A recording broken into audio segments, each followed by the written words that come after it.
คลิปนี้จากน้องต่างแขวงอีกแล้วเนาะนั่นก็คือการสนใจเปิดพอร์ตเนาะก็คือว่าน้องได้เห็นหลายโฆษณาเนาะทั้ง Facebook TikTok แล้วก็อื่นๆเนาะในการโฆษณาเกี่ยวกับเรื่องการเงินการลงทุนอหย่างต่างๆเนาะเพราะว่าเพิ่น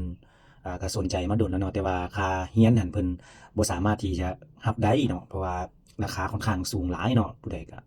แต่ละบอนแต่ละที่เนาะก็100อัปเนาะหรือว่าอันนั้นก็บางบอนก็ระดับล้านกว่าๆล้านเกือบ2ล้านพู้นแหละเนาะก็เลยว่า อยากเฮ็ดเองเบิ่งเองเนาะศึกษาเองพอได้บ่พอมีวิธีแนะนำบ่เนาะนั่นก็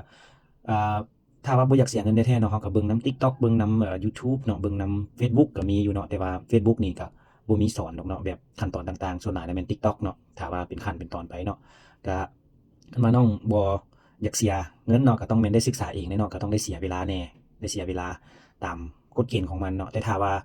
เราเลือกไปเรียนนำเขาเจ้าเนาะในราคานั้นเนาะแน่นอนเนาะมันมีบทเรียนมันมีหยังต่างๆเนาะมันมีการแนะนำเดะมันก็ ค่อนข้างสูงเนาะก็คือไปเสียเงินเติมนั่นแหละเนาะแต่ว่าสำหรับของจานก็แม่นมันถือว่าถูกที่สุดแล้วเนาะบ่มีผู้ใดเฮ็ดดอกเนาะแบบนี้เนาะแล้วก็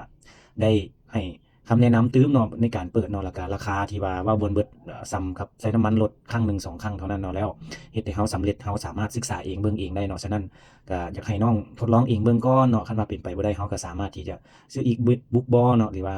หลายคนเดี๋ยวมาเบิ่งเคสต่อไปเนาะเพราะว่าเราใช้ AI เนาะหรือว่า ChatGPT อหย่างในการเฮ็ดเดี๋ยวเบิ่งว่าเราสิเฮ็ดผ่านบ่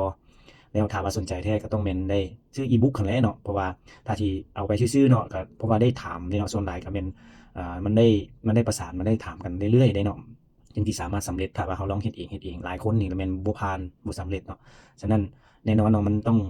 ได้เอาใจใส่แล้วก็ได้เบิ่งนำจนกว่าจะสำเร็จเนาะมันจึงจะสามารถเฮ็ดได้เดี๋ยวน้องลองเฮ็ดลองศึกษาเบิ่งตื่มเนาะ